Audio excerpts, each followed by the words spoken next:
Hello friends, welcome to Aditya income tax classes. My name is Aditya Agarwal. So आज हम अपना नया चैप्टर चालू करेंगे जिसका नाम है introduction concept of entrepreneurship and emergence of entrepreneur class. चलिए देखते हैं इस चैप्टर में क्या है। हम आपको इस चैप्टर का एक एक सेंटेंस आपको समझाएंगे। हम आपको इस चैप्टर में एक एक डेफिनेशन समझाएंगे और पहले हम डेफिनेशन पढ़ेंगे, फिर बाद में हम उसका मीनिंग समझाएंगे। ओके, तो चलिए स्टार्ट करते हैं। What do you mean by entrepreneurship? Entrepreneurship play a significant role in the development of every country. Entrepreneurship establish new industries, make new things, create new employment opportunities. ठीक है, इसका मतलब ये है एंटरप्रेन्योरशिप का मतलब ये है गाइस कि कोई भी देश होता है तो जैसे कि उसमें जैसे कि मैं आपको एक एग्जाम्पल समझाता हूँ। एक एग्जाम्पल से हम आपको समझाते हैं। कोई एक कंपनी है, वो एक एस्टेब्लिश करी गई, एक जैसे कि जैसे कि ए है। ए ने अपनी कंपनी एस्टेब्लिश करी। अब उसकी कंपनी जैसे जैसे डेवलप होगी, जैसे जैसे उसका प्रॉफिट बढ़ेगा, वैसे वैसे उस देश की इकनॉमी भी ज़्यादा मजबूत होगी। इसी इसी इसी कहते हैं एंटरप्रेन्योरशिप। मतलब इंडस्ट्री जितना ज़्यादा डेवलपमेंट करेगी, देश का उतना ज़्यादा डेवलपमेंट होगा। क्योंकि जितना ज़्यादा डेवलपमेंट करेगी इंडस्ट्री, उतना ही ज़्यादा गवर्नमेंट का पैसा पहुँचेगा, और गवर्नमेंट के पास जितना ज़्यादा पैसा पहुँचेगा उतनी ही ज़्यादा इकनॉमी मजबूत होगी। तो इसे कहते हैं एंटरप्रेन्योरशिप। आइए हम इसके कॉन्सेप्ट पढ़ते हैं। पहले concept of entrepreneurship can be classified as under. देखिए, risk bearing tendency, initiative tendency of work, tendency to detect economic opportunities, tendency to take advantage freedom of work, tendency to get satisfaction from the successful completion of the work, tendency of confidence that the environment can be changed, persistence in work, imagination, ability, etc. ठीक है ना। तो हम आपको entrepreneurship की एक बार फिर से समझा देते हैं फॉर विद एग्जांपल। मैं आपके सामने एंटरप्रेन्योरशिप की डेफिनेशन एक बार फिर से रिपीट कर देता हूँ। देखिए, entrepreneurship play a significant role in the development of every country. Entrepreneurship establish new industries, make new things, create new employment opportunities. ठीक है ना। एंटरप्रेन्योरशिप मतलब कोई अगर कंपनी डेवलप कर रही है तो उसके द्वारा कंपनी उतनी ज़्यादा डेवलप होगी, कंपनी और ज़्यादा बढ़ेगी देश में, तो कंपनी को और भी ज़्यादा एम्प्लॉयज़ की जरूरत पड़ेगी। एम्प्लॉय को रोज़गार मिलेगा तो रोज़गार बढ़ेगा देश में। फिर बाद में उससे गवर्नमेंट को पैसा मिलेगा और ज़्यादा। गवर्नमेंट जैसे कि कोई भी कंपनी जितना भी टैक्स कमा रही है उसके ऊपर, जैसे कि गवर्नमेंट आज के समय जीएसटी लागू करती है। फॉर एग्जांपल इंडिया में जैसे कि अब जीएसटी लागू होता है तो हर कंपनी के ऊपर हर एक जगह पर जीएसटी लागू होता है।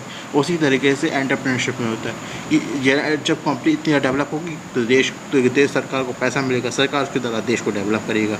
इसी कहते हैं एंटरप्रेन्योरशिप। एक कंपनी के द्वारा कई पूरे देश का निर्माण होना, मतलब एक नहीं कई कंपनी है, लेकिन मैंने आपको एक एग्जांपल समझाया है। हम उम्मीद करते हैं कि ये एग्जांपल आपको समझ में आया होगा। आइए हम इसके पॉइंट समझते हैं एक एक करके। There are various different components regarding the meaning of entrepreneurship, views of various scholars regarding entrepreneurship, functions of bearing non insurable risk. देखिए guys, every industry and business is risky, and entrepreneur makes a venture to bear such risk. This is very important feature of entrepreneurship. According to Richard Contrillon, entrepreneurship is a function of bearing non-insurable risk. Entrepreneurship is a purchaser and seller of things at uncertain price. Entrepreneurship faces many risks from beginning to binding up the companies. These risks can be depreciation of assets, obsolescence, function, etc. Business function are executed by facing। एक minute friends, आप एक minute wait करिए।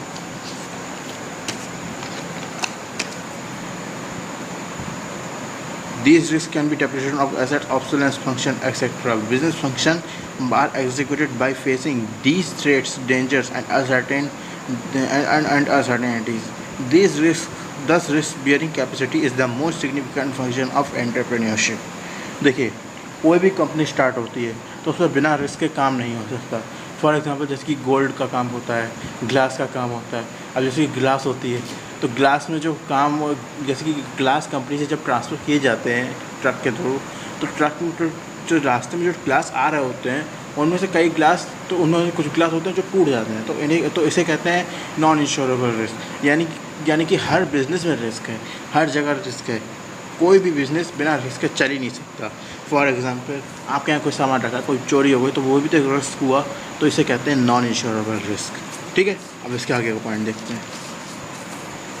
Managerial skill. In the view of B.F. Honslish, managerial skill is primary need of entrepreneurship. According to J.S. Mill, superintendence, control and direction are essential for entrepreneurship. Managerial skill कोई भी company को develop करने के किसी भी industry का मतलब उसके डेवलपमेंट के लिए एक ऐसे मैनेजर की ज़रूरत होती है, एक ऐसे मैनेजर की ज़रूरत होती है जो अपने एम्प्लॉयज़, जो अपने स्किल के द्वारा अपने एम्प्लॉयज़ को सही राह दिखा सके। मतलब अगर किसी मैनेजर में कोई अच्छी स्किल है, मतलब उसे सीख है कि कैसे करना है काम, वो अपने एम्प्लॉयज़ को बताता है, उसी तरह से वो उन्हें काबू करता है और उन्हें सही डायरेक्शन दिखाता है, ताकि कंपनी के लिए क्या क्या सही है और क्या क्या सही नहीं है, वो ने हर चीज़ करता है। इसे कहते हैं मैनेजेरियल स्किल। आइए हम लोग देखते हैं अगला point, organisation building ability.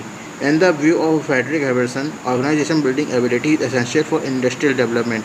Creating generate new ideas and they are used in the economic world. Good leadership and administrative efficiency is essential for an entrepreneurship. Organization building ability, देखिए, organisation building ability का मतलब होता है कि जो company होती है वो हमेशा नए नए आइडिया जनरेट करती है ताकि उसके द्वारा कंपनी और डेवलप हो सके। वो जैसे फॉर एग्जांपल कोई एक प्रोडक्ट चल रहा है कंपनी का, अब वो हमेशा तो उसे नहीं चला सकती ना, वो उसी प्रोडक्ट के द्वारा तो नहीं चला सकते। फॉर एग्जांपल, अब आप एक छोटे से बच्चे को ले लीजिए, एक बच्चा जब गेम खेलता है तो वो हमेशा तो उस गेम को नहीं खेलता ना, वो उस गेम से बोरिंग हो जाता है, तो कंपनी और भी कई गेम बनाती है। उसी तरह से इसमें कंपनी में भी होता है, कंपनी एक प्रोडक्ट नहीं कई प्रोडक्ट्स बनाती है ताकि लोगों को अच्छा लगे। वो नए नए जनरेट आइडियाज़ करती है, जैसे कि एक प्रोडक्ट नया उसके कई अलग अलग पार्ट बनाती है, जैसे कि मारुति सुजुकी हो गई, हीरो होंडा हो गया, कई अलग अलग पार्ट्स। तो इसे कहते हैं ऑर्गेनाइजेशन बिल्डिंग एबिलिटी, कि अपने इंडस्ट्री को कैसे और बिल्ड किया जाए, कैसे और एबिल किया जाए, कैसे और अच्छा बनाया जाए। ठीक है, आइए हम इसका अगला पॉइंट देखते हैं। Innovation function. Innovation is essential for entrepreneurship. Innovation means changing the yield of resources or changing the value of satisfaction obtained from resources. Such a change in yield are brought about through a process of doing useful new things. Innovation का मतलब ये होता है innovate करना, कोई चीज़ नई innovate करना। Changing the value of satisfaction obtained from such resources. For example, एक कंपनी में कोई मैनेजर है, उसने एक आइडिया दिया कि हमें अपनी कंपनी के प्रोडक्ट्स में ये बदलाव करनी चाहिए, इतनी छूट देनी चाहिए, इतने डिस्काउंट देना चाहिए। तो इसे कहते हैं इनोवेट फंक्शन, यानी कि कई चीज़ों से जिसकी इनोवेट करना है। जैसे कि जिसकी अब हम आपको समझाते हैं, गवर्नमेंट होती है किसी देश की। अब देश ऐसे तो नहीं चल पाता ना, गवर्नमेंट अब अपने देश को चलाने के लिए कई सारी पॉलिसी लाती हैं। उसी तरीके से कंपनी भी यही करती है, कंपनी भी अपने प्रोडक्ट्स को बेचने के लिए कई अलग तरीके के प्रोडक्ट्स और कई उसमें तरीके के डिस्काउंट वगैरह कई अनेक चीज़ें जोड़ती है। वो कई चीज़ों को इनोवेट करती है और तो टाइम टू टाइम वो उन प्रोडक्ट्स को चेंज करके और अच्छा करती है ताकि लोगों को और अच्छा लगे। ठीक है ना, तो इसे कहता है इनोवेशन फंक्शन। ग्रुप लेवल रिएक्टिवनेस, आइए सब देखते हैं। In the view of www.young entrepreneurship is a group level reactiveness. It is generated due to reactiveness group. It is called unilateral feature. Group level reactiveness यानी कि एंटरप्रेन्योरशिप में एक group level होता है, यानी कि जैसे कि कोई भी कंपनी, जैसे कि आप कंपनी को आपने पढ़ा होगा कि कोई भी कंपनी होती है वो उसका एक मेंबर उसे नहीं चला पाता, उसमें वो कई सारे मेंबर्स होते हैं, उसमें हर एक मेंबर का अलग अलग ग्रुप होता है। जैसे कि सीए का अलग ग्रुप हो गया, इंजीनियर का अलग ग्रुप हो गया। तो ग्रुप लेवल रिएक्टिवनेस में भी यही होता है, किसी भी कंपनी को डेवलप करने के लिए उसके प्रोडक्ट को चलाने के लिए कई सारे ग्रुप्स बनाए जाते हैं और उन्हीं ग्रुप्स के द्वारा डिसीजन लिया जाता है और उन्हीं के द्वारा प्रोडक्ट बनाए जाते हैं और उन्हीं के द्वारा मार्केट में प्रोडक्ट बिकते हैं। तो इसे कहते हैं इट इज़ कलेक्टिव नेचर। ठीक है ना, वो unilateral nature, it is collective unilateral feature. ठीक है, आइए हम लोग इसका अगला point, dynamic process of creating incremental wealth. एक minute,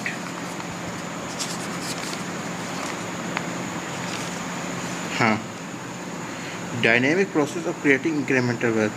In the view of Robert Rostand, entrepreneurship is the dynamic process through which wealth is created. आइए आप देखते हैं. Entrepreneurship is the dynamic process of creating incremental wealth.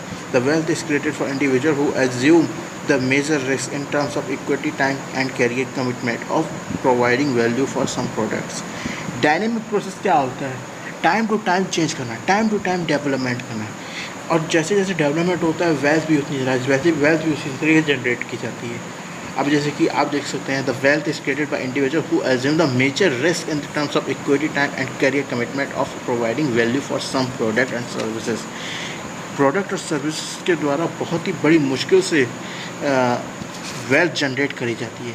मतलब जो company होती है वो वेल्थ बड़ी मुश्किल जनरेट करवाती है, क्योंकि जो प्रोडक्ट होता है, जो प्रोडक्ट बिकता है वो कस्टमर के मूड के ऊपर होता है, निर्भर होता है. तो ये होती है डायनेमिक प्रोडक्ट नेचर. आइए एक बार हम मेरे को फिर से एंटरप्रेन्योरशिप की एक बार डेफिनेशन फिर से रिपीट कर लेते हैं ताकि आपको और अच्छे समझ में आए और फिर हमने आप ये पॉइंट्स आराम से पढ़ पाएँ. आइए देखते हैं. That we have to see it again. तो क्या था एंटरप्रेन्योरशिप की डेफिनेशन में? Entrepreneurship plays significant role in the development of every country. Entrepreneurship establish new industries, make new things, create new employment opportunity.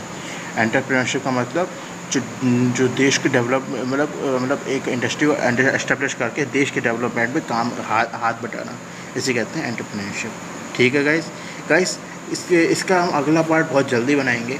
हम उम्मीद करते हैं कि आपको हमारी वीडियो पसंद आए. So if you like this video so please like, subscribe and share it. और गाइस, यदि आपको इसमें वीडियो में कुछ भी थोड़ी सी दिक्कत तो प्लीज़ कमेंट में लिख कर बताइए. हम तुरंत आपकी इस बात पर तुरंत गौर करेंगे और तुरंत उस पर एक्शन लेंगे. Thank you.